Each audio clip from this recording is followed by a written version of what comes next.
take this 10 million yuan and leave my son immediately. My mother-in-law, Madame Shin, arrogantly threw a flimsy check onto the cold marble table. Her meticulously tattooed eyebrows arched, her chin raised at a perfect 45-degree angle, and her eyes conveyed 3 parts coldness, 3 parts disdain, and 4 parts undeniable authority.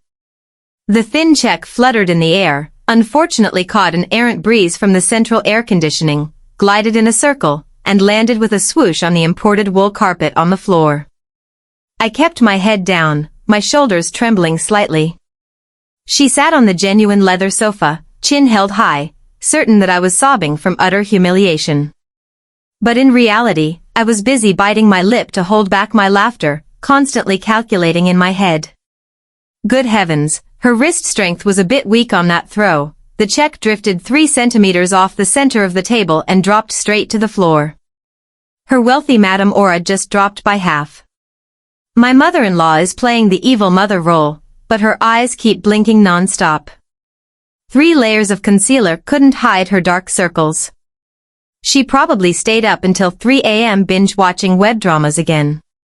Wait a minute, has this 10 million yuan been subjected to personal income tax yet? If I take it to the bank and the teller says there are insufficient funds, can I come back to this villa to demand compensation for reputational damage? My name is Wen Lucy, a freelance screenwriter specializing in 18th-tier web dramas, who married into the Liu family exactly 3 days ago. In this bustling, cosmopolitan city of Yanchuan, where the line between rich and poor is strictly demarcated by the gentle Lingjiang River, the Yujing Lake Villa area is the ultimate symbol of the ultra-rich. This place gathers the most powerful families, unspoken rules spring up like mushrooms after rain, and stepping in here is no different from stepping into a gilded cage.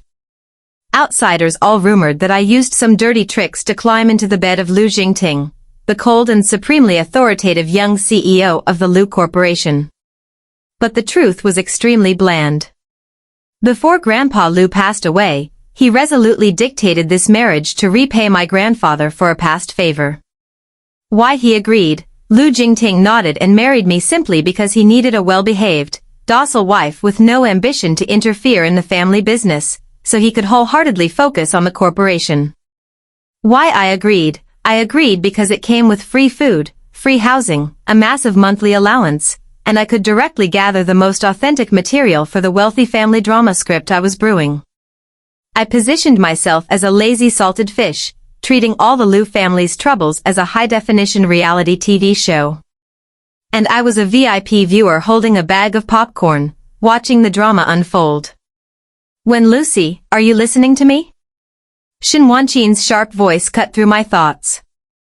She slapped the armrest of the sofa lightly, deliberately creating an authoritative sound. The Liu family has the Liu family's rules. You come from a common background and don't understand etiquette. Today, I will personally teach you. Kneel on that cushion and brew me a pot of Tiguanyin tea. Only when the tea releases the perfectly standard aroma will I allow you to stand up. Around us, several maids in uniform kept their heads down, not daring to breathe heavily. The atmosphere in the 200-square-meter living room sank into a stifling heaviness. I bit my lower lip gently, feigning extreme grievance, obediently moved to the red sandalwood tea table, and knelt on the peony-embroidered cushion. My hands trembled as I lifted the teapot, beginning to execute the steps of warming the pot, picking up the tea leaves, and pouring the water. The hot water steamed profusely, blurring the corners of my eyes. On the outside, I was a weak, submissive daughter-in-law, but the internal radio station in my head had already started broadcasting at maximum capacity. Tiguanyin, my foot. These tea leaves are over-roasted, the aftertaste has a slight burnt smell. And the water from the thermos is only 85 degrees, not boiling enough to awaken the tea leaves. It's just going to taste grassy. TSK, TSK. It's one thing for my mother-in-law to make me kneel, but sitting with her legs crossed for that long, isn't she afraid of deep vein thrombosis or lower limb varicose veins? Look at the jade bangle on her wrist. It's half the size of an iron shackle. Sure, it's vibrant green, but it's so heavy it looks like it's going to dislocate her wrist, yet she still forces herself to raise it to prop up her chin and pose. Keep pretending to be powerful. Tonight, when your arm aches, you'll have to call the physical therapist over for a massage. It's really too hard on the elderly. The moment my snarky thoughts poured out, the carved wooden door at the entrance of the grand hall was suddenly pushed open. Lu Jingting had returned earlier than expected. The man was clad in a perfectly tailored, wrinkle-free handmade suit, his jacket casually draped over his arm. His facial features were sharp, his deep eyes as cold as a winter lake, exuding the overwhelming aura of a businessman accustomed to holding the power of life and death in the corporate world. He was just about to greet his mother when he suddenly froze. A crisp voice, carrying a lazy and highly sarcastic tone, rang clearly in his ears. God, my knees are killing me. This cushion is stuffed with synthetic cotton, not goose down. The Lu family is filthy rich, yet they use such shoddy goods. When is she going to let me stand up? Lu Jingting frowned, his sharp gaze sweeping across the living room. The maids were as silent as cicadas. His mother was frowning, sipping tea, while his newlywed wife was obediently kneeling there with her head bowed, her lips pressed tightly together, not moving an inch. But that voice was unmistakably Wen Lucy's. Lu Jingting stood rooted to the spot, his hand pausing as he was loosening his tie. He was a man who worshipped science, managing tens of thousands of employees with numbers and logic. Telepathy or mind-reading only existed in sci-fi novels. Yet, that voice continued to echo in his head, as clear as if she were whispering right next to his ear. Xin Wanqin took a sip of tea, immediately furrowed her brows, and slammed the porcelain cup down on the tray. What kind of water did you brew? It's ice cold and astringent. Are you trying to burn my throat or poison me? Look at your miserable appearance, drooping like that. Who are you trying to show this wronged act to? Working hard all day, our Jingting doesn't have time to pay attention to your petty, pitiful tricks. I hurriedly kowtowed, my voice choking as if I were about to cry. Yes, I'm sorry, mother. I am from a poor background, clumsy, and haven't learned the rules yet. I've offended your eyes. Standing outside the door, Lu Jingting heard his wife's humble and sorrowful words. A flash of guilt had just flickered in the depths of his heart when my internal radio station exploded, shattering all of the CEO's sympathy. That's right, yell louder, Mom.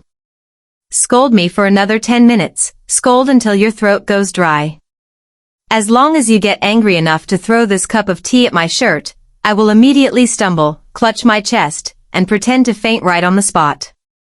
Once the family doctor finishes examining me, I can legitimately lie in bed in the convalescent room.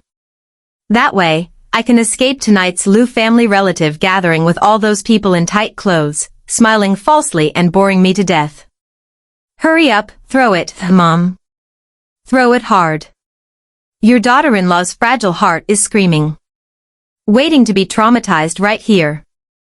Lu Jingting's jaw muscles twitched. Fragile heart? Waiting to be traumatized? He stared at my pitifully trembling back, feeling that his worldview of 30 years had just been smashed to pieces by a hammer-wielding salted fish. It turned out that her docile exterior was nothing but an incredibly excellent camouflage. Not letting the farce go any further, Jingting cleared his throat and took long strides into the center of the living room. Mother, Lucy, what are you two doing? His deep voice resonated, carrying a weight that instantly shifted the atmosphere in the room. Seeing her son return, Xin Wanqin immediately reined in her harshness but maintained her arrogant demeanor. You're back? I was just teaching your wife some tea brewing etiquette. After all, bearing the title of the CEO of Lu Corporation's wife, she can't act like a street market commoner when she steps outside. I slowly raised my head, the corners of my eyes already flushed red. I thoroughly utilized the physiological tears caused by the rising hot steam, letting them pool at my eyelashes, creating a look of ultimate, fragile vulnerability. I bit my lip, looking timidly at Jingting, then slowly reached out and picked up the 10 million yuan check lying starkly on the wool carpet. Mother is right, I sobbed out, my acting skills exploding as if I could win Best Actress right then and there. I am truly not worthy of you. I don't understand etiquette, I don't know how to brew tea. Mother just gave me 10 million yuan and told me to take this money and leave you immediately. Shin Wanqin felt a jolt of panic. She had only intended to intimidate and assert dominance to force me into submission. The marriage was ordered by Grandpa Liu himself, how could she dare to actually force a divorce? She was about to speak up and explain when I quickly delivered the final blow. I looked up with tear-soaked eyes straight at the towering CEO, held the check out in front of him, and said in a clear, resigned voice. I agree to leave so as not to ruin your future. But, Brother Jingting, could you please use your fountain pen to countersign the bottom corner of this check for me? Mother's signature is a bit faint. I'm afraid if I take it to the bank tomorrow, they'll say it's a blank check and won't let me withdraw the money. That would be a disaster. You are the CEO of the corporation. Your signature carries much higher legal validity and credibility. The atmosphere in the Yujing Lake Villa living room suddenly sank into a dead silence. The earth seemed to stop spinning for 3 seconds. Lu Jingting stumbled, the toe of his high-end, handmade leather shoe almost tripping on the edge of the wool carpet. The corners of his mouth twitched uncontrollably. His deep eyes widened as he stared at the check held out in front of him, and then at the innocent, pure, and naive face of his newlywed wife. Shin Wanqin's jaw dropped. Her finger, painted with bright red nail polish, trembled as she pointed straight at me. You money grubber. How dare you call my check a blank check? I'm just hedging against financial risks, money talks, BS walks. If you default on your debt, who am I supposed to cry to? You ultra-rich people have too many tricks up your sleeves, I need to hold all the cards. My inner voice continued broadcasting at a steady pace, leisurely and full of pragmatism. Jingting took a deep breath, trying to suppress the blood boiling in his chest. He reached up to massage his temples, grinding out every word, when Lucy, get up and go to your room to rest. As for the rules, they would talk about that later. I immediately retracted the check and stuffed it right into my sweater pocket. I obediently stood up, rubbed my knees, bowed to my mother-in-law, and turned to walk quickly up the stairs.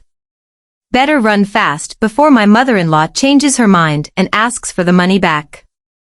That night, in the massive, luxurious bedroom decorated in cold gray and white tones, Lu Jingting lay with his back to me. His breathing was even, making it seem like he had fallen into a deep sleep. But in reality, his eyes were wide open in the dark. He held his breath, concentrating highly to listen to the sounds emanating from the person curled up in the warm blankets on the other side of the king-sized bed. I was hugging my pillow with my eyes closed, but my brain was operating at full capacity to draft a financial plan for the future. How should I disburse this 10 million yuan reasonably? Let's divide it into 3 portions. For million yuan, throw it into the new energy technology stocks of the Yuanzhou Group. Rumor has it they are launching a new product next month, the stock will definitely skyrocket. 3 million yuan, buy gold bars for hoarding. In these times of economic volatility, gold is everyone's true love. 3 million yuan, tomorrow, when I'm free, I'll take my bag and stroll around the mall. I'll buy a few limited edition jewelry sets from M. Valor to wear to upcoming parties, just to piss off those snobby Liu family ants.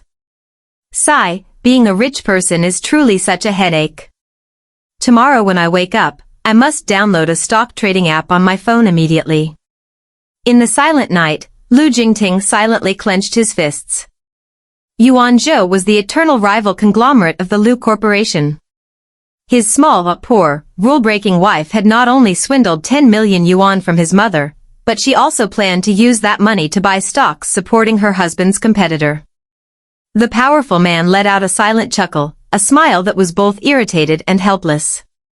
He closed his eyes and decisively made an unprecedented decision in his career history: cancel all morning briefing meetings tomorrow. At all costs, he had to stay home to investigate just how many earth-shattering secrets this lazy, snarky, yet extremely pragmatic radio station was hiding. The drama of the Liu family seemed to have only just begun. The brilliant morning sunlight pierced through the double-layered hand-woven curtains, casting sparkling streaks of light onto the wool carpet in the bedroom. I stretched out luxuriously, curled up in the soft silk quilt. As soon as I opened my eyes, the first habit of someone with a salted fish ideology was to grab the phone on the nightstand. The screen lit up, and a text message from the bank popped up. Ding. Your account ending in 8899 has just received a transfer of 10 million yuan. I almost cheered out loud, the corners of my mouth stretching into a satisfied grin from ear to ear. It turned out my mother-in-law wasn't a scammer. The reputational damage compensation had safely landed. If she throws a check to chase me away like this every day, I thought to myself, I'll be on the Yenchuan self-made billionaires list in no time. While intoxicated by my dreams of getting rich, I suddenly realized a cold gaze was piercing straight into the back of my neck. Turning around, I jumped in fright. Lu Jingting was still sitting imposingly on the velvet armchair in the corner of the room. He was wearing a white dress shirt, sleeves rolled up to his elbows revealing his toned forearms, with a laptop resting on his thighs. Hubby, aren't you going to the corporation today? I blinked, trying to retract my money-grubbing smile, switching instantly to the virtuous wife interface. Normally at this time, the workaholic CEO of the Lu Corporation should already be chairing the morning briefing. Lu Jingting clicked a few keys. His deep eyes swept across my face, his voice flat and devoid of emotion. I have some documents to process at home today. By the way, Mother is hosting an afternoon tea party today for the madams of the Yujing Lake area. As the eldest daughter-in-law, remember to go downstairs and help entertain the guests properly. I nodded obediently. Yes, I understand. But the radio station in my head automatically switched to idle critique mode. Process documents, my foot.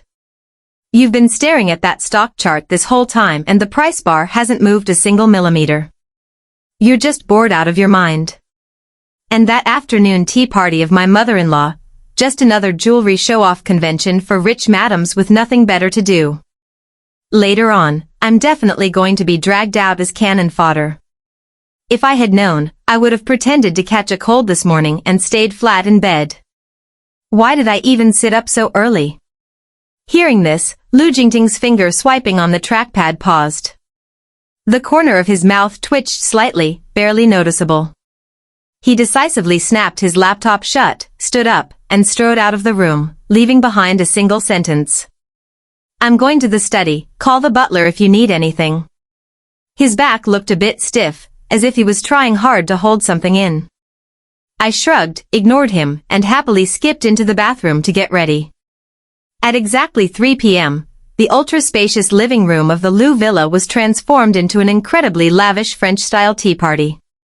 The gold-rimmed glass tables were laden with macaron towers, chestnut pastries, and high-end bone china tea sets steaming with fragrant rose tea.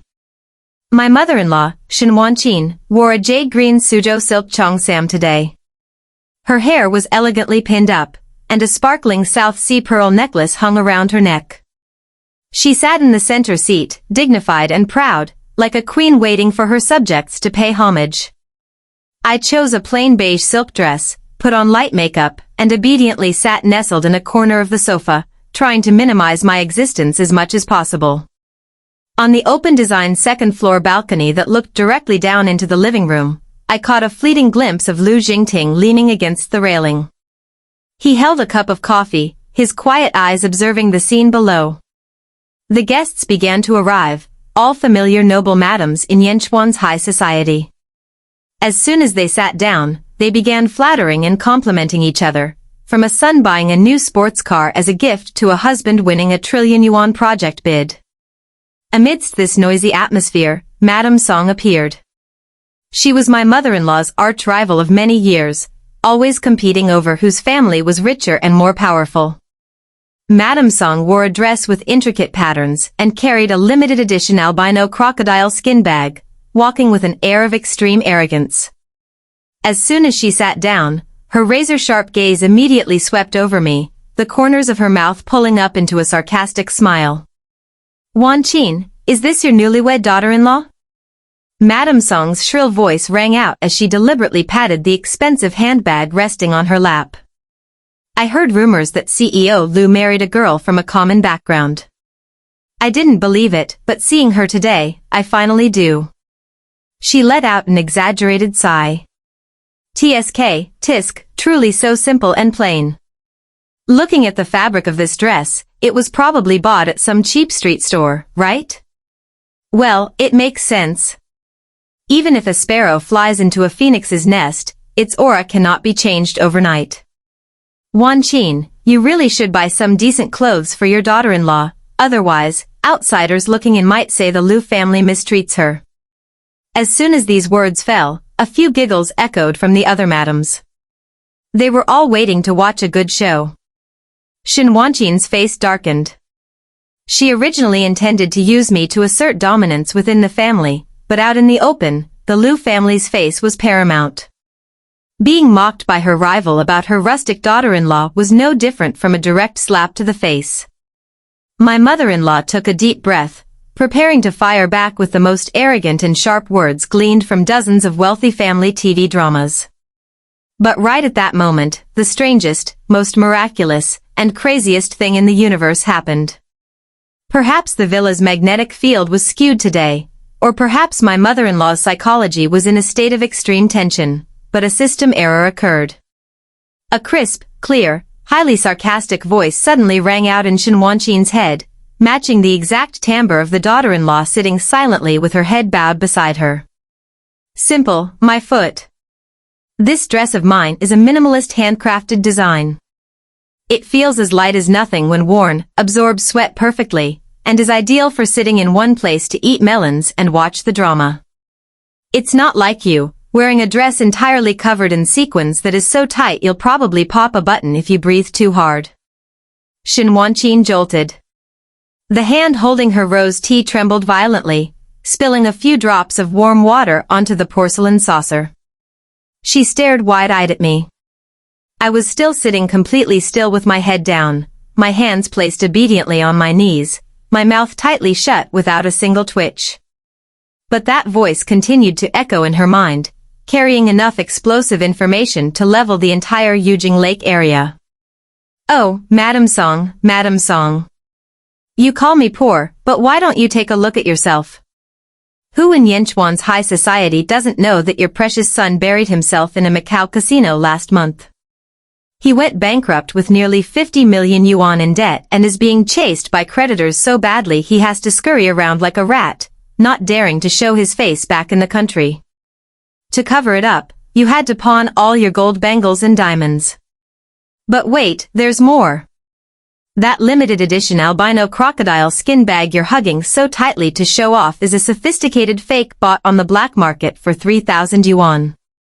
Look closely, the craftsmanship is so shoddy that the stitching on the left edge of the handle is unraveling, exposing a piece of white thread. How dare you boast about your wealthy aura? In a bit, I'm going to pretend to trip and splash a cup of plain water onto that bag to see if its colors bleed and patch, just to teach you a lesson. Wanqin felt as if she had been struck by lightning, turning completely to stone. The noble madame's brain took a full 10 seconds to process this unscientific situation. She was terrified and bewildered, but immediately after, a strange burst of vitality, an extreme thrill surged through her veins. Her addiction to inhaling drama and her burning desire to defeat her rival instantly conquered her supernatural fear. My mother-in-law subconsciously narrowed her eyes, her gaze as sharp as an eagle's shooting straight toward the handbag resting on Madame Song's lap. Sure enough, right at the edge of the left handle, a tiny white thread was sticking out, trembling with every breath its owner took. The undeniable truth was right before her eyes. Every script of the wicked mother-in-law and noble madam that Wanqin had painstakingly prepared in her head was instantly tossed out the window. She slowly placed her teacup on the table and curled her lips into a highly dangerous smile, dignified yet full of murderous intent. Sister Song, you are right. My daughter-in-law is still young and likes to wear simple, comfortable clothes. Our Lu family isn't so lacking that we'd force the girl to pile a mountain of fake money on herself just for show. Shin Wanqin spoke unhurriedly, her voice leisurely, but every word slammed down like a sledgehammer. Madame Song frowned. She was about to argue back when Shin Wanqin leaned forward, her eyes skimming over the handbag, dropping a feather-light sentence. Speaking of refinement. Your albino crocodile bag today is truly beautiful, but it seems the fashion house's artisans have been getting sloppy lately. The stitching on the handle is unraveling. Which mall did you buy it from? Or did you accidentally buy a 3,000 yuan black market fake while you were rushing to scrape together money to send to Macau for your precious son to pay his debts? The entire living room fell dead silent. You could probably hear a mosquito fly by. The other madams simultaneously fixed their eyes on Madame Song's bag, then raised their hands to cover their mouths, exchanging shocked glances over the news of a 50 million yuan debt in Macau. The ultra-rich circle never truly had secrets, it was just that no one had dared to poke a hole in the window paper. Now, Shin Wanqin had dealt a fatal blow, stripping bare the entire cruel truth. Madame Song's face went from stark white to flushed red, and then from red to liver purple. Her hands trembled as she hastily hid the bag behind her back, stammering incoherently. You're talking nonsense. Who's in debt? Who's using fake goods? Wanqin, don't you dare spit blood on people.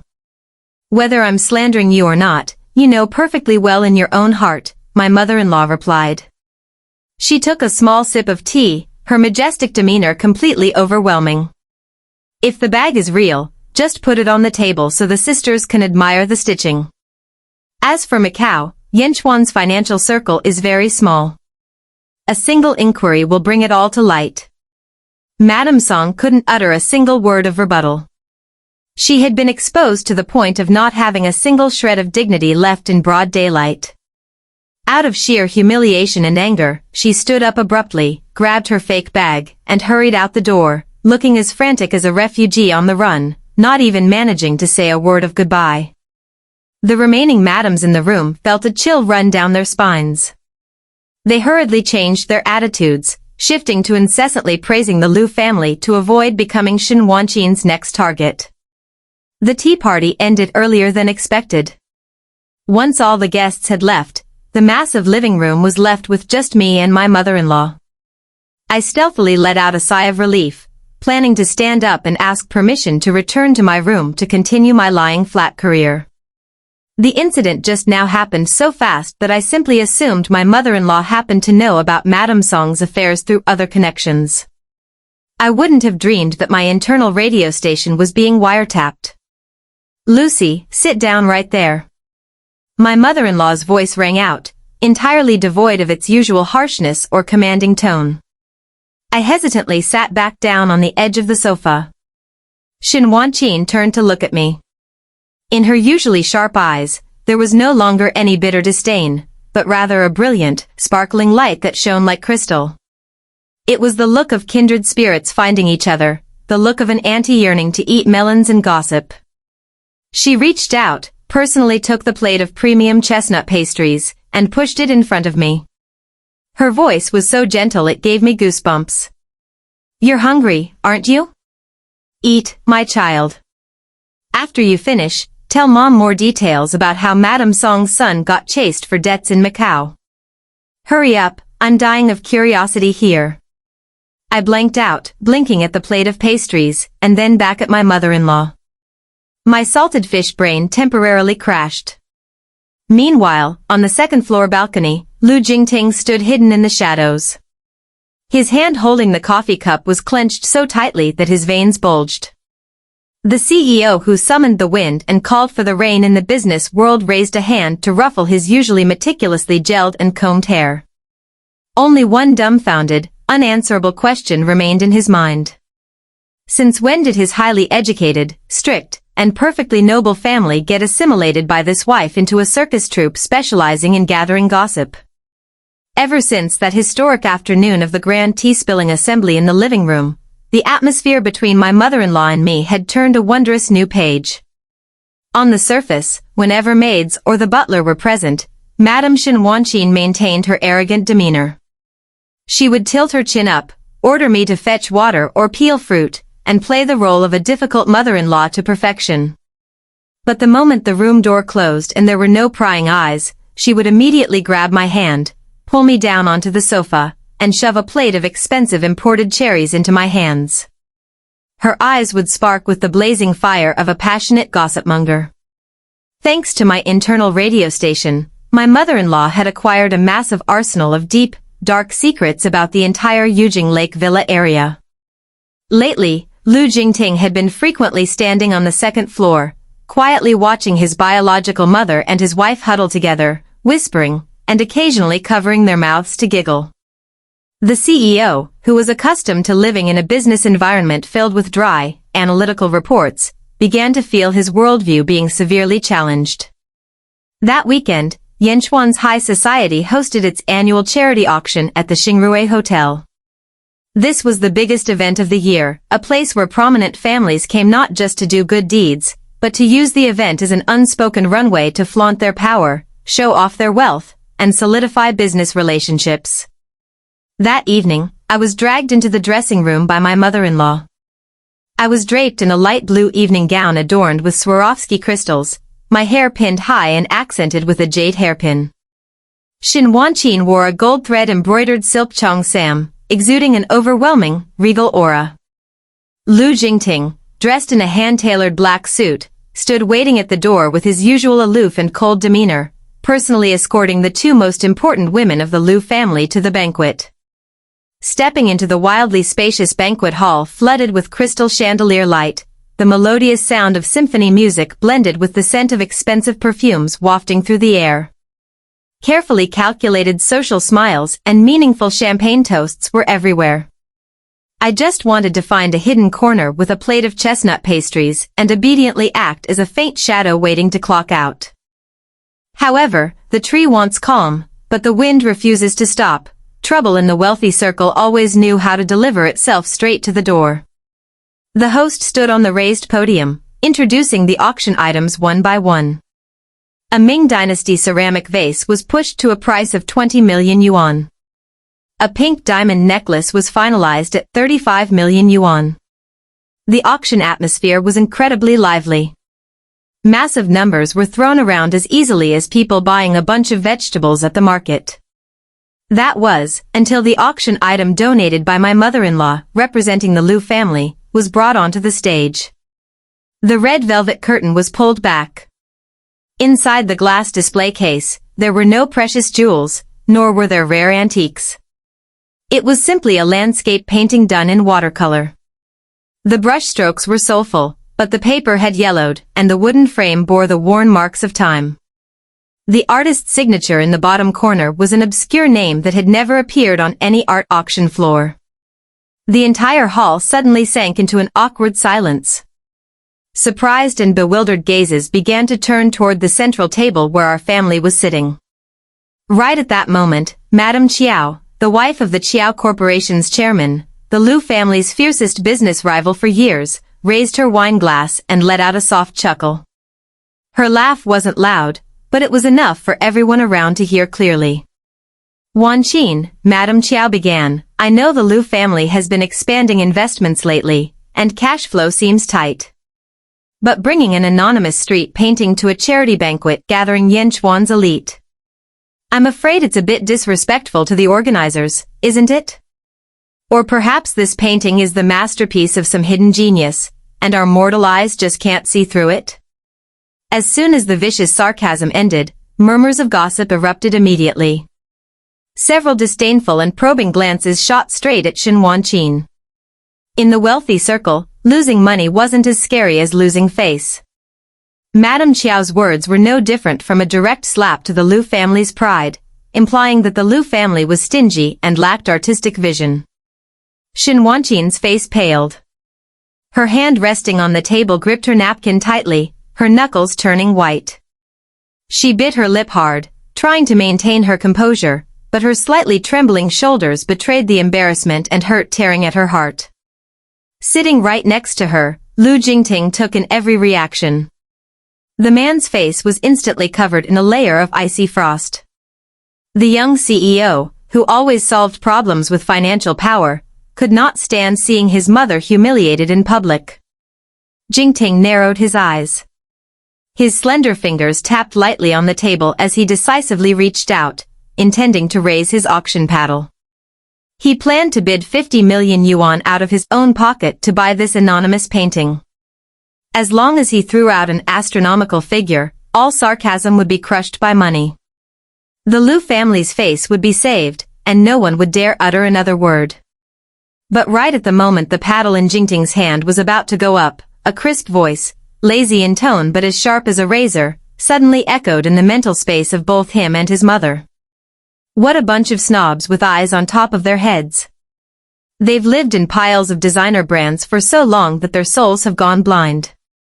This painting might look shabby, but what do they know? Jingting froze. Shen Wanqin also turned to look at me in a daze.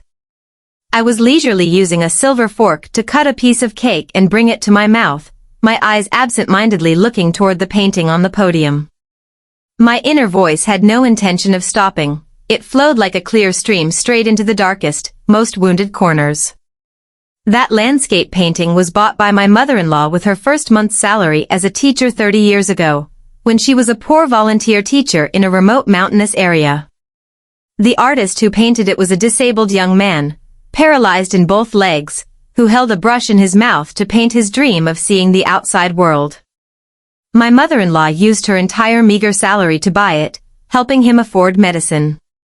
She kept it for 3 decades like a treasure, hidden at the bottom of a trunk, letting no one touch it. She brought it out for auction today not because the Liu family lacks money, but because the artist recently passed away from a severe illness. She wanted to use this very memento to establish a private charity fund in his name to help disabled children in the mountains get a chance to go to school. Such a noble, beautiful, and pure heart, yet it's being trampled by these mouths reeking of copper coins. Shen Wanqin sat perfectly still, her heart feeling as if it were being squeezed by a gentle hand. For all these years as a wealthy daughter-in-law, she had to don an armor of arrogance, pretending to be strong and ruthless to protect her position. She hid her past as an enthusiastic, poor teacher, and she hid her softness and compassion for fear that people would mock her background. She took a risk bringing the painting out today, thinking that with the Liu family's reputation, people would buy it out of respect. She never expected to be attacked so viciously. At this moment, the only person who saw through her struggles and understood the absolute depths of her soul was the common, lazy, and snarky daughter-in-law she had once tried to chase away with 10 million yuan. Shen Wanqin's eyes blurred. The tears she had suppressed for so long silently rolled down, smudging her flawless makeup. Jingting was equally shocked. He turned to look at his mother, seeing her cry so genuinely and vulnerably for the first time. The hand holding his auction paddle slowly lowered. My inner voice rang out again, this time pointing the spearhead directly at him. And there goes my foolish CEO husband, about to raise his paddle and throw money out the window, huh? Does he think using 50 million to buy it back is cool? Doing that is no different from admitting this painting has no artistic value and is just trash that the Liu family is buying back to save face. Using money to heal a wounded soul is the mindset of an idiot. I really don't understand how he runs such a massive corporation. At a time like this, you have to use your mouth and your emotions to counterattack. Jingting took a deep breath, his bewilderment giving way to a powerful awakening. His little wife was right, money couldn't buy true respect, much less fully protect his mother's heart. Under the astounded gaze of hundreds of guests, Lu Jingting decisively pushed back his chair and stood up.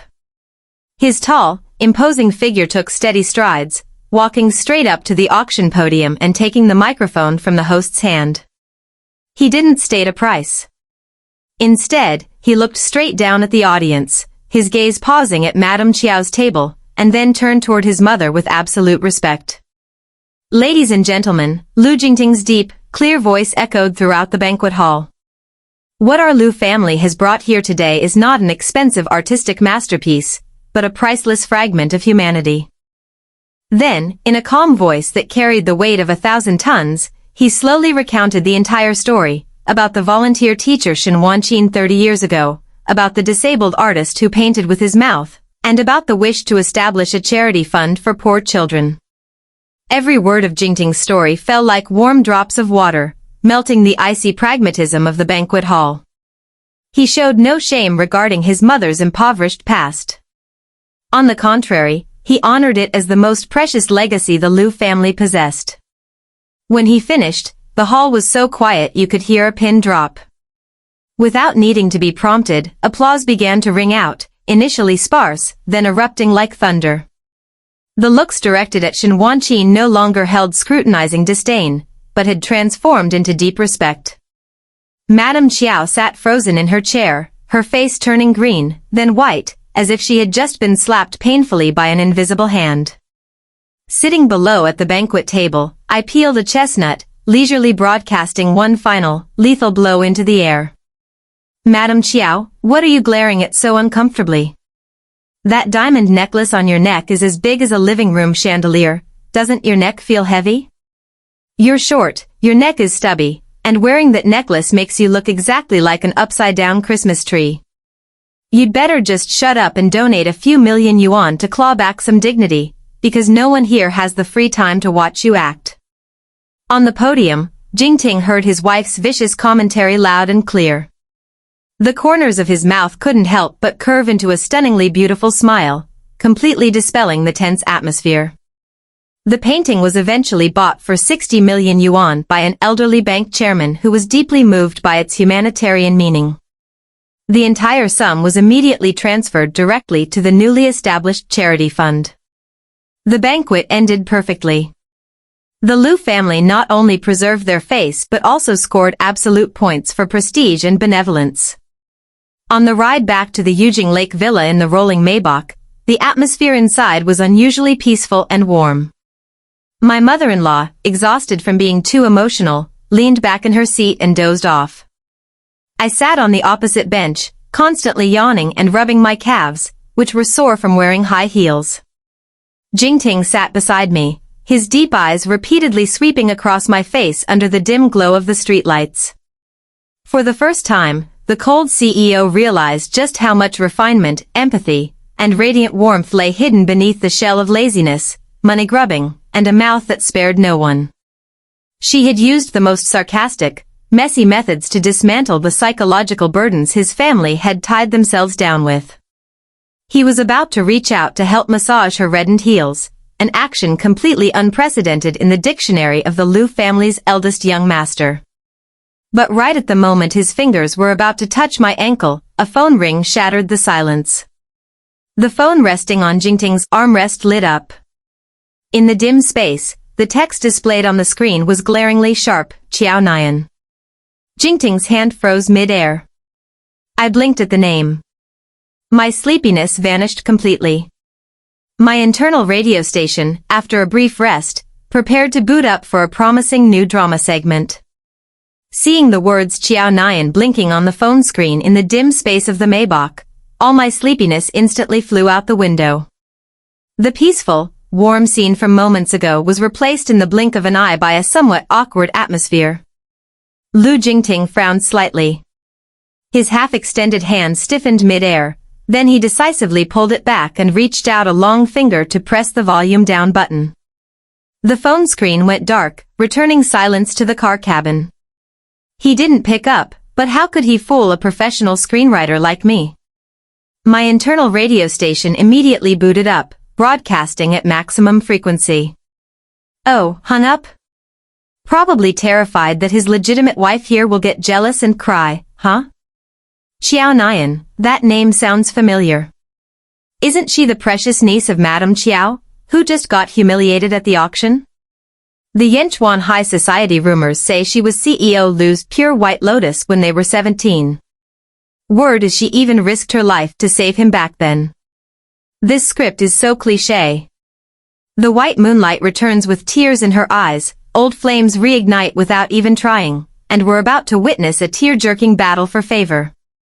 Leaning back against the leather seat, Lu Jingting heard every single razor-sharp sarcastic word ring clearly in his head. The corners of his mouth twitched, and a feeling of both amusement and helplessness welled up in his chest. He turned to look at me, only to see me blinking my big round eyes, looking as innocent and naive as a white rabbit who knew nothing. "A spam call, it's not important," he said in a low voice, calmly explaining as if deliberately trying to justify himself to the jumping radio station in his head. I nodded in apparent understanding, but inwardly I was laughing.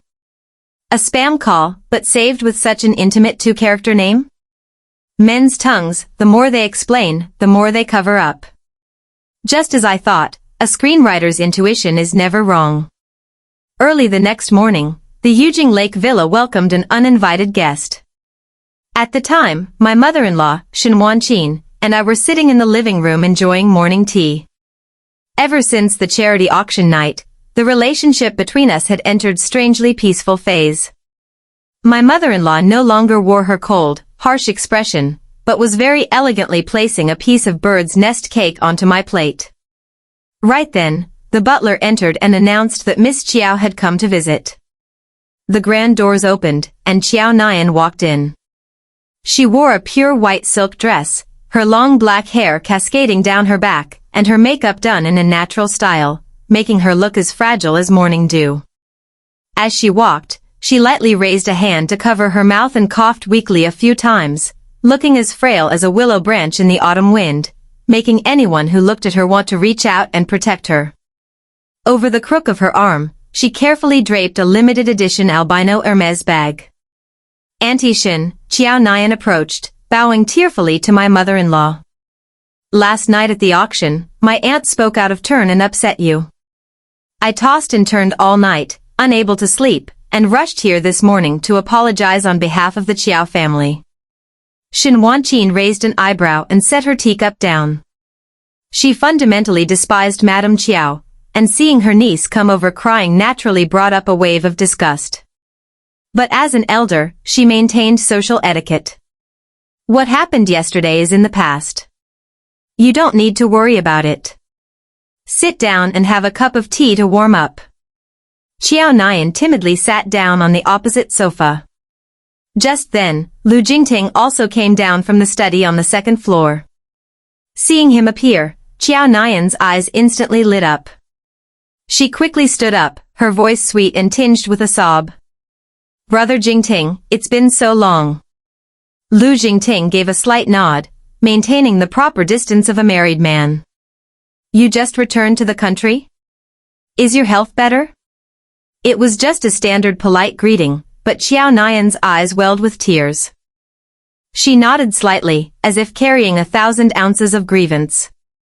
Then, she shifted her gaze to me, offering a harmless smile. "This must be my sister-in-law. You look so simple and approachable." Brother Jingting has been used to living in luxury since he was young. I never expected him to choose such a plain wife. "You must have something very special about you." There were few compliments, but plenty of sarcasm regarding my common background. I lazily picked up my teacup and took a sip, not even bothering to reply. But in my head, I started typing furiously. Here we go again, the classic song of praising simplicity to elevate her own nobility. Look at that frail act. 3 layers of thick foundation and cheeks dusted with sparkling highlighter, yet she acts like she was born pale and sickly. And the way she stretches her neck when she talks, trying to look like a swan. "Sister, aren't you tired of acting? Because just watching you is giving me a stiff neck." Lu Jingting coughed lightly, turning his face away to hide the smile tugging at the corners of his mouth. Shen Wanqin calmly smoothed out the folds of her dress, her eyes flashing with amusement, eagerly waiting for the next act of the play. Right at that moment, a maid brought up a tray of rock sugar bird's nest soup, still steaming profusely. Chiao Yan immediately stood up. Acting like the perfect, virtuous lady, she personally picked up a bowl of the bird's nest soup and walked towards me. "Sister-in-law, I heard your health hasn't been good lately. Have some bird's nest soup to warm your stomach," she smiled gently, offering the bowl to me. Before I could even reach out to take it, a piercing "ah" rang out. Chiao Yan stumbled. The bowl of bird's nest soup in her hand tilted, and the scalding hot liquid splashed down. A sharp, jarring crash echoed as the porcelain bowl shattered into pieces on the jade floor. She fell heavily to the ground, clutching her reddened wrist where the soup had splashed, tears streaming down like a waterfall. "Sister-in-law, why did you slap my hand away?" Xiao Yan sobbed, her fragile shoulders trembling as she looked up at Lu Jingting with tear-filled eyes. "It's okay, brother Jingting, sister-in-law probably didn't push me on purpose.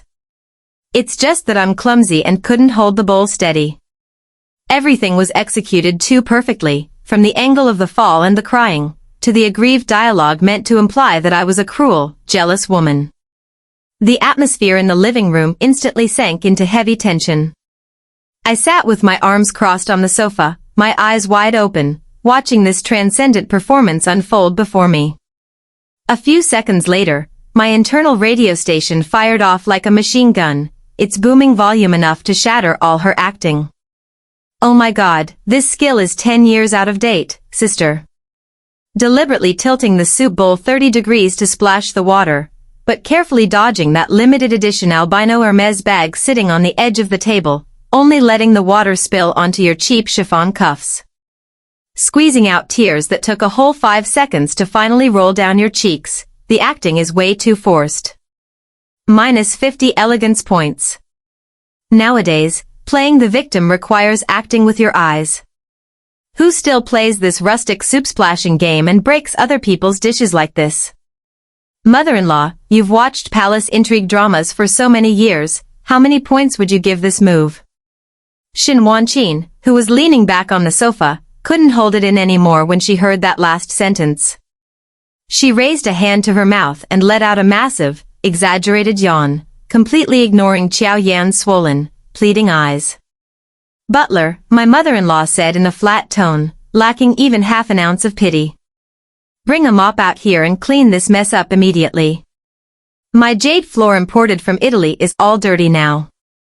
If someone isn't careful and slips, they could break a bone. And Xiao Yan, you're an adult, but your hands and feet are so clumsy, spilling all of the Lu family's premium bird's nest soup. Next time you come over to play, just sit still in one place. Don't move your hands and feet wandering around." Xiao Yan turned to stone on the spot. Tears were still hanging on her lashes, but her mouth fell wide open.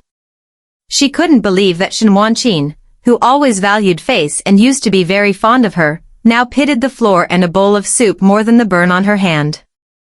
Desperate, Xiao Yan turned to her last savior. "Brother Jingting, my hand burns so much." Lu Jingting stood not far away, having absorbed every single sharp commentary from his wife into his ears. The highly intelligent CEO understood immediately, if he stepped forward to help Xiao Yan or showed concern right now, that snarky radio station would definitely label him a colorblind idiot. He absolutely did not want to be put on his wife's list of disastrous characters. Thinking this, Jingting lifted his foot, but instead of stepping forward, he stepped backward exactly 3 paces, maintaining a safe distance. His face retained its icy, cold demeanor. "Where are the maids?" His steady voice rang out, extinguishing the final hope of the woman across from him. "Take Miss Chiao to the guest room and get the medical kit to apply burn ointment for her. I am a married man, it is inappropriate for men and women to touch. If the burn is severe, I will have the driver take you to the hospital." Jingting's cold, decisive response was like a bucket of ice water dumped straight onto Xiao Yan's perfect script. She stood frozen. Her hand was red from the burn, but the humiliation and embarrassment seemed to hurt 10,000 times more. No one comforted her. No one scolded me. Being ignored by the whole family as if she were a comedy act, Xiao Yan's humiliation turned to rage.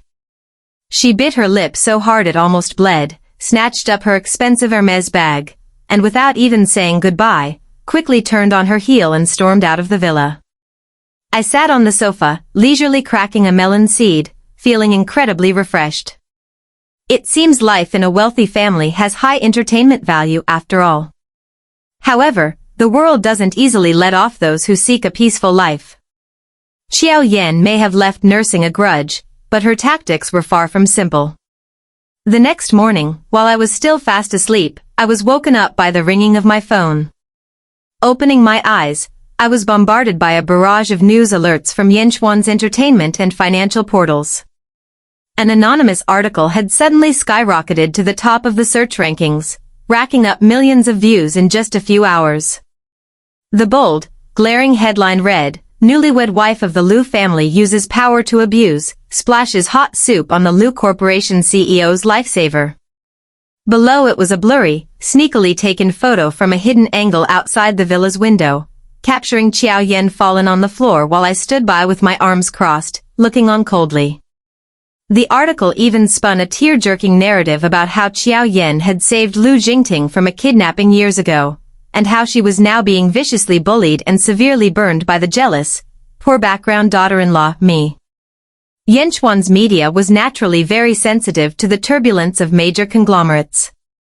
The moment the news broke on online forums, tens of thousands of malicious comments pointed their spears straight at me, cursing me as a despicable, ungrateful person. Even worse, when the stock market opened that morning, the Liu Corporation's digital stock ticker immediately nosedived, plummeting uncontrollably. I sat up straight, smoothed my messy hair, and calmly skimmed through the stone-throwing comments on my phone.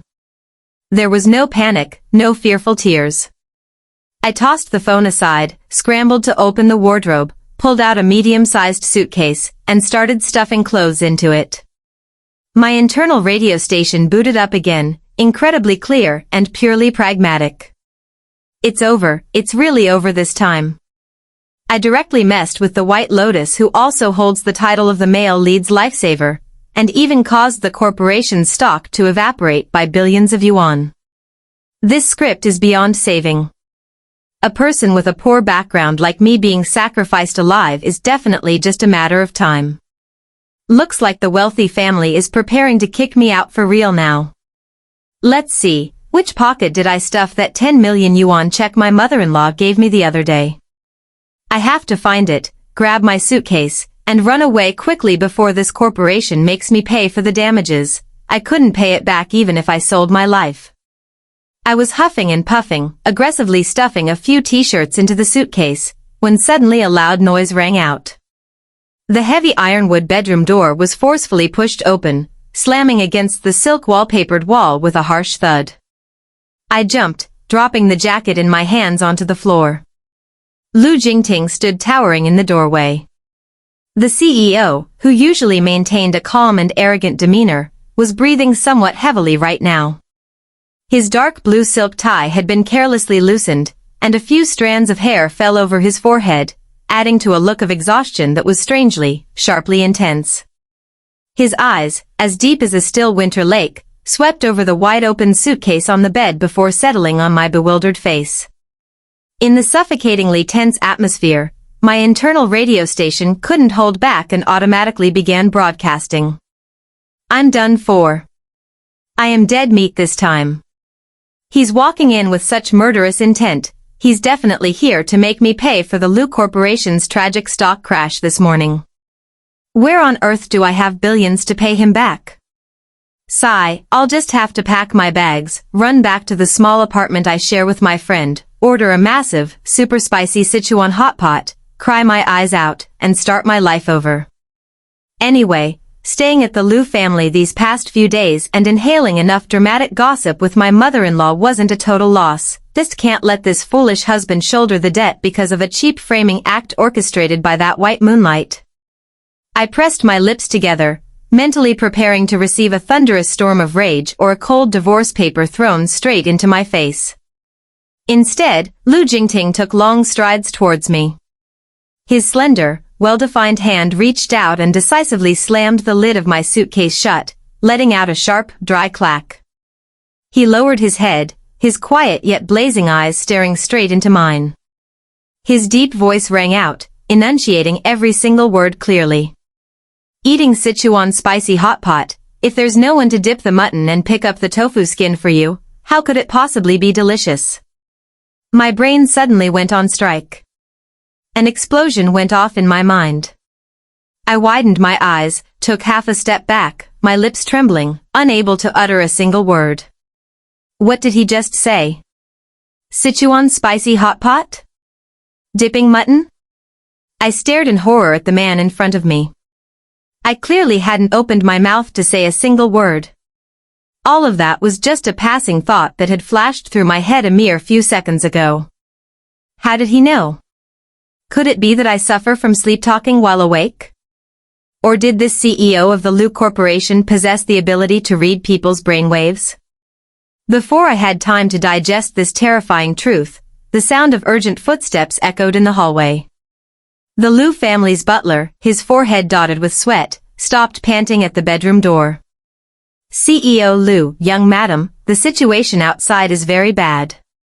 Dozens of reporters from Yenchuan's largest entertainment and financial news outlets have completely surrounded the main gate of the Yujing Lake Villa.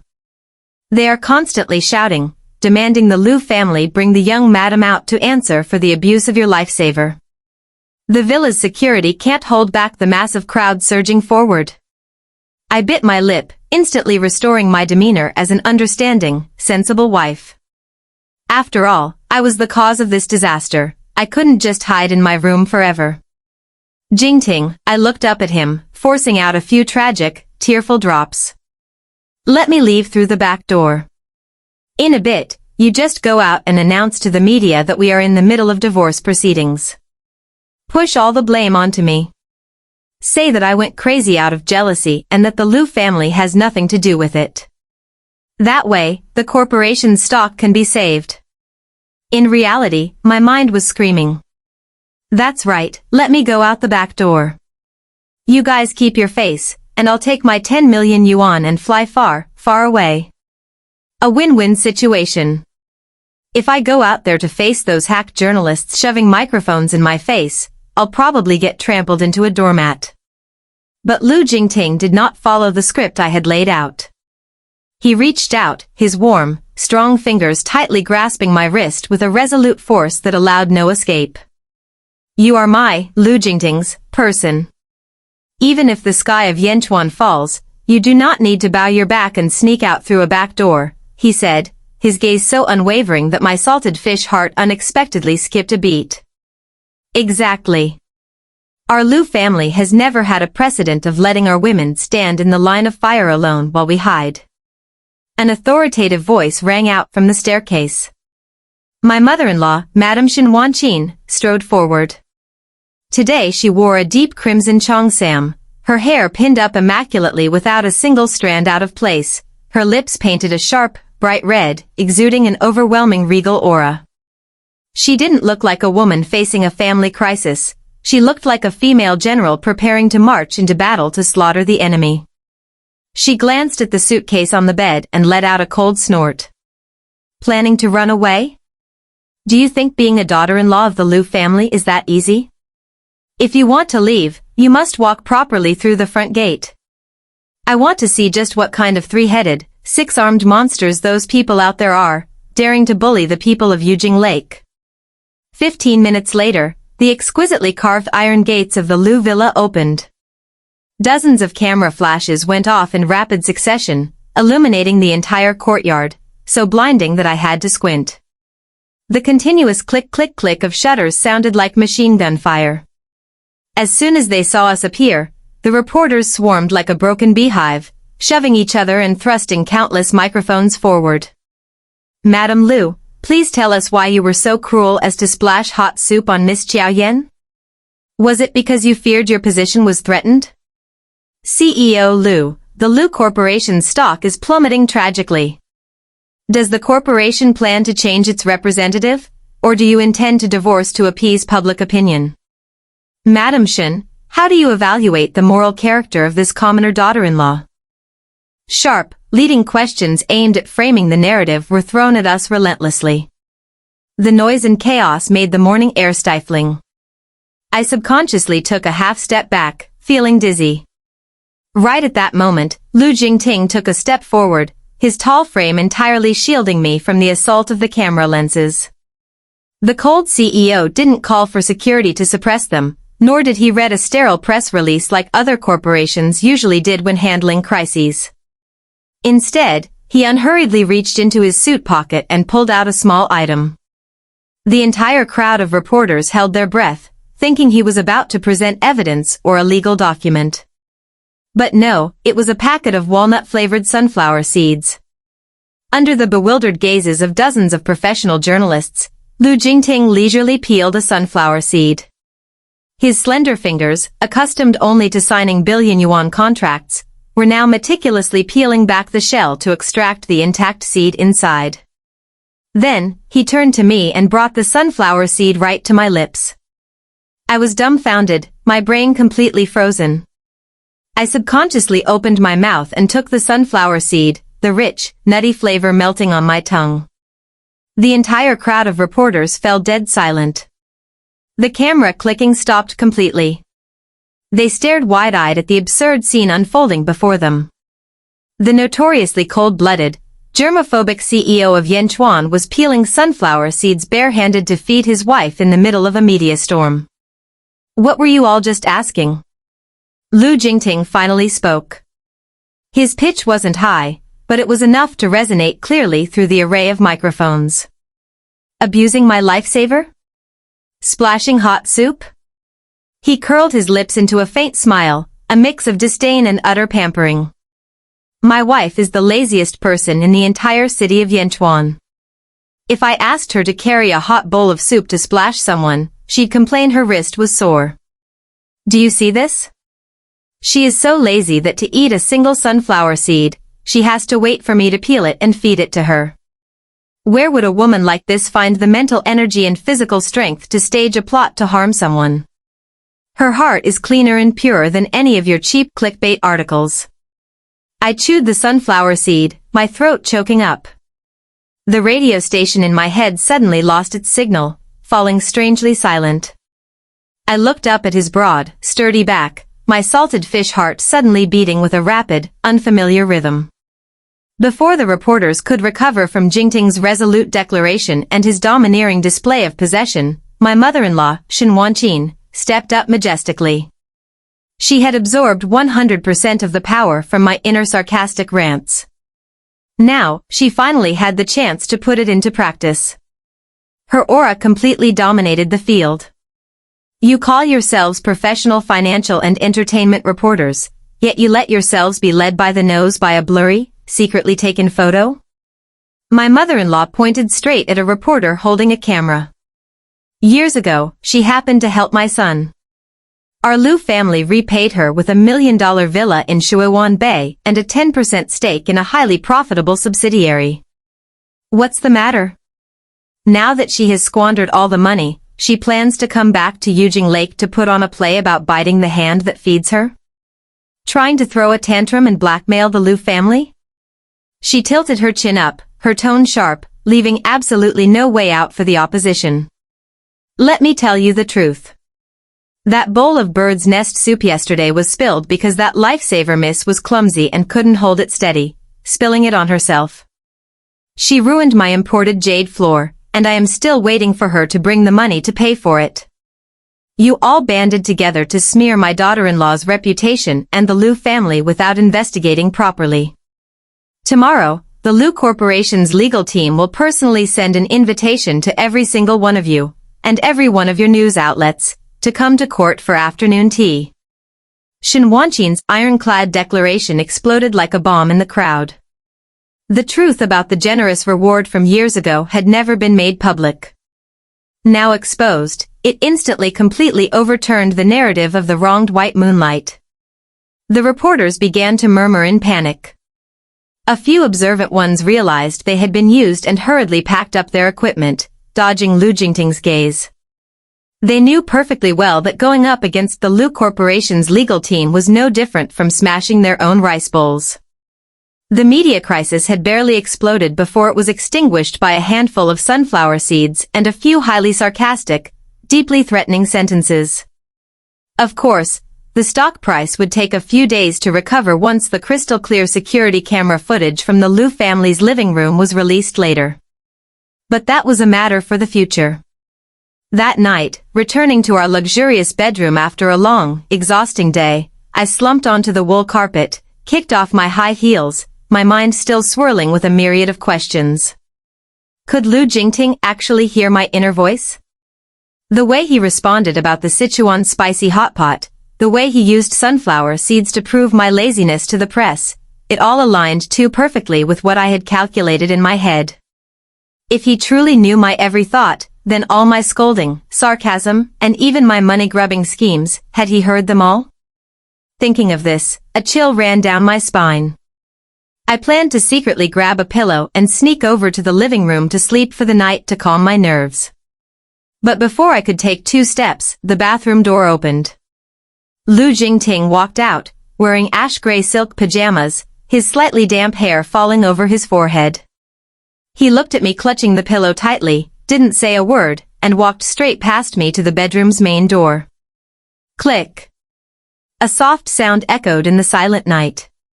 He had locked the bedroom door. My heart pounded furiously. I backed up, my back pressed firmly against the soft silk wallpaper.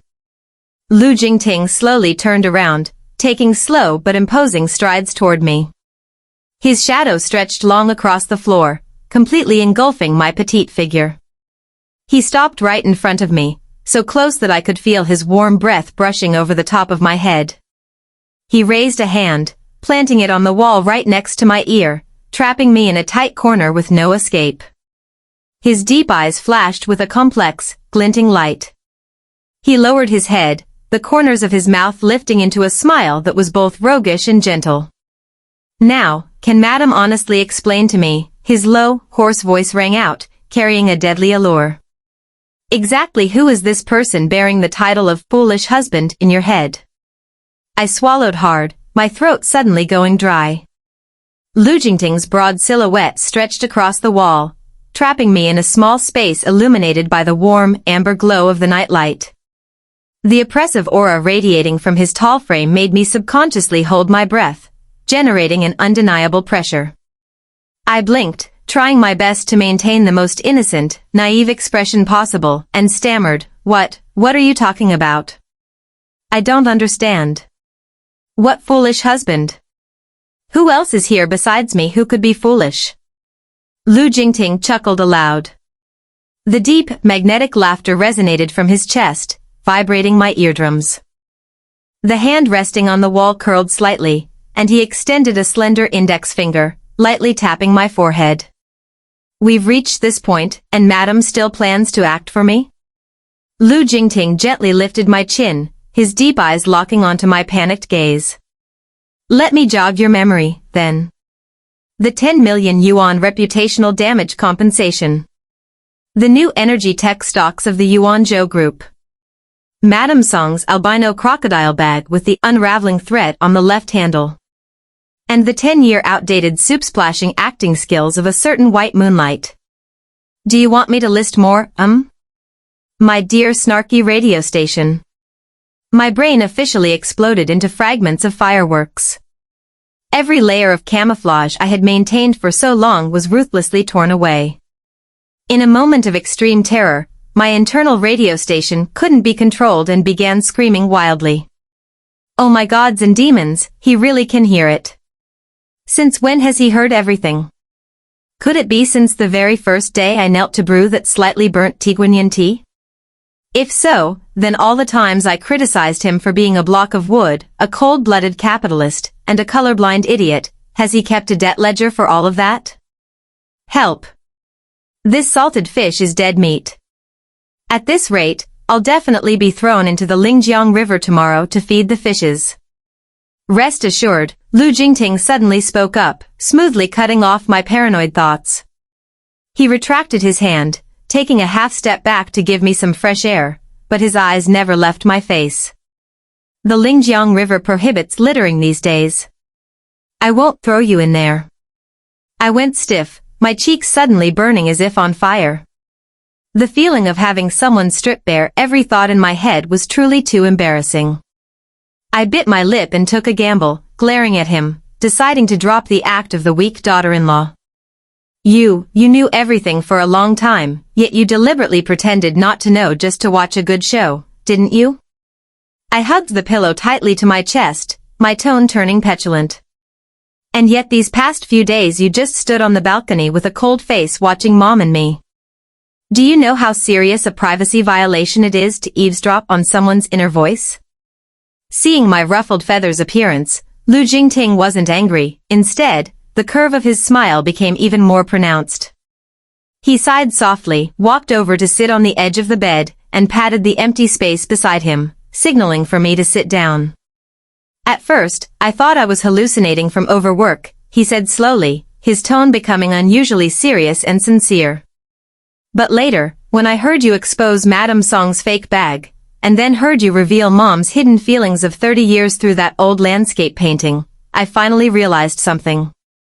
The commoner wife I casually married actually possesses the clearest eyes and the most delicate heart in all of Yujing Lake. I sat down next to him, my fingers subconsciously plucking at the fuzz on the pillow, not daring to look up. Lucy, Lu Jingting suddenly reached out, gently grasping my restless hand, enveloping it in his warm palm. Thank you. Thank you for using your most sarcastic, messy methods to protect the Lu family's face, to protect Mom's dignity. And thank you for not running away through the back door today. My salted fish heart suddenly melted like a marshmallow in hot water. The constant sarcastic and mocking words in my head suddenly vanished into thin air. I realized that I no longer viewed this place as a TV drama to watch from the sidelines. Without knowing when, I had placed myself in the position of a member of the Lu family, ready to stand up and protect these people I had once considered strangers.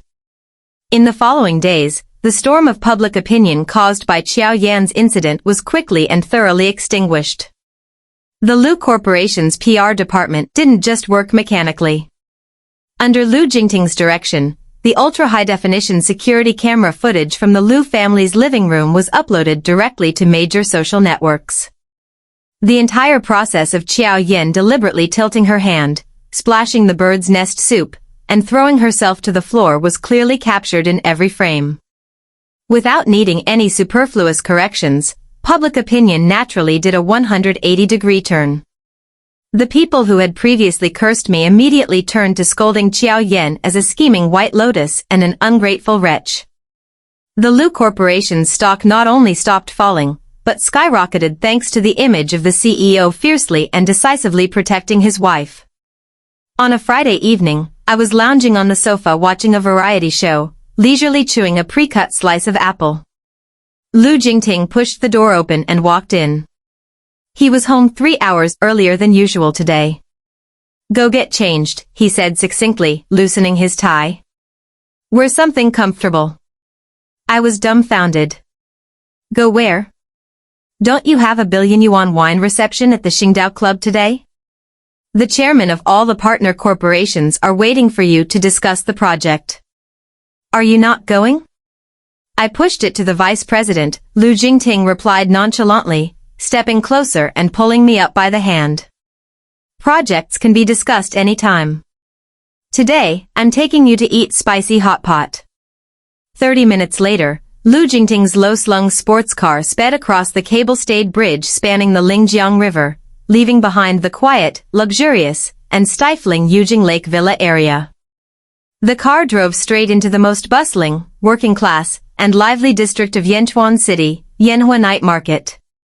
Stepping out of the car, the noisy atmosphere immediately hit my ears, the shouting of vendors delivering goods, the sizzling of oil and fat in giant cast-iron woks, the clinking of beer glasses, and the brilliant red and blue neon lights creating a worldly but incredibly vibrant picture. The mouth-watering aromas of grilled cumin mutton, crispy stinky tofu, and spicy stir-fried crawfish drifted through the air. I stared blankly at this familiar scene, then turned to look at Lu Jingting. The CEO, who was accustomed to wearing expensive, tailored suits, was now wearing only a simple long black wool overcoat with a dark turtleneck underneath.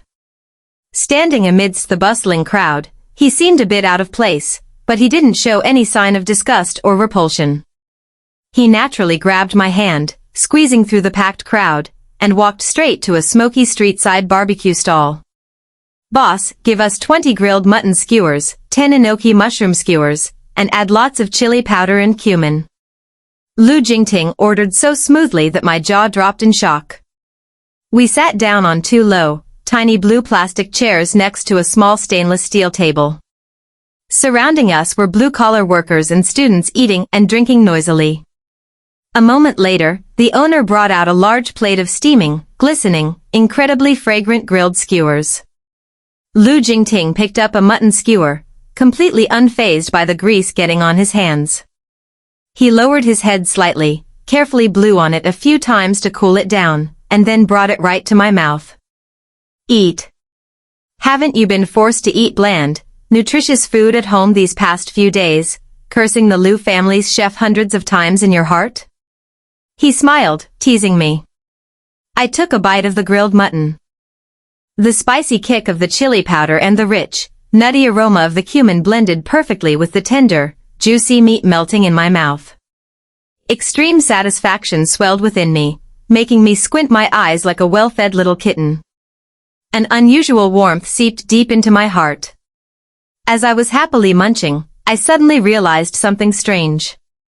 My internal radio station, the thing that always operated at full capacity whenever I was around the Lu family, was now completely silent.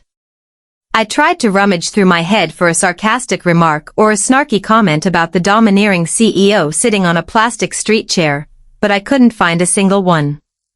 Because standing before me right now was no longer a cold, arrogant CEO, but simply an ordinary man using his most genuine gentleness to take care of me. Lu Jingting pulled a cheap paper napkin from the table and meticulously wiped away the grease and chili powder stuck to the corner of my mouth. His movements were so natural and cherished that my heart skipped a beat. Is the radio station on strike today? His deep, warm voice was swallowed by the noisy sounds of the night market, yet every syllable was crystal clear. I looked up at him and shook my head. I don't know what to scold you about anymore. Jingting laughed aloud. He grasped my hand resting on the cold stainless steel table and squeezed it gently. Lucy, he looked seriously straight into my wavering eyes. I brought you here to tell you something. I don't need a perfect madam.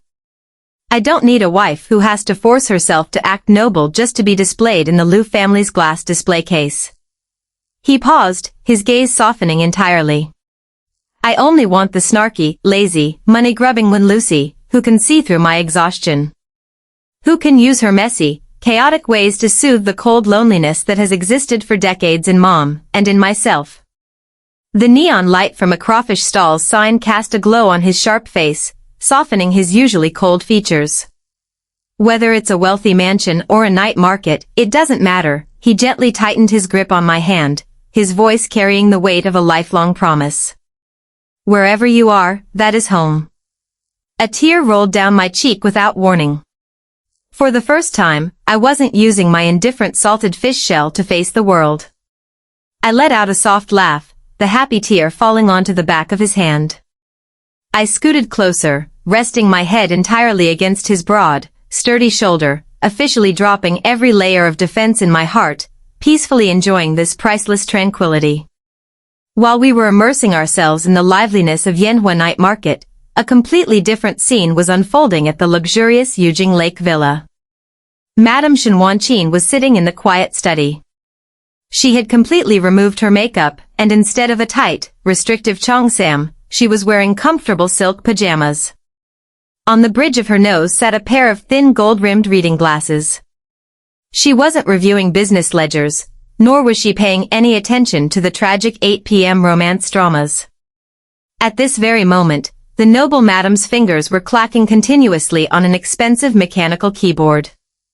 The large computer screen displayed the interface of the country's most popular web novel platform. In the Publish New Story section, Shen Wanqin was excitedly writing the very first lines of her debut web novel.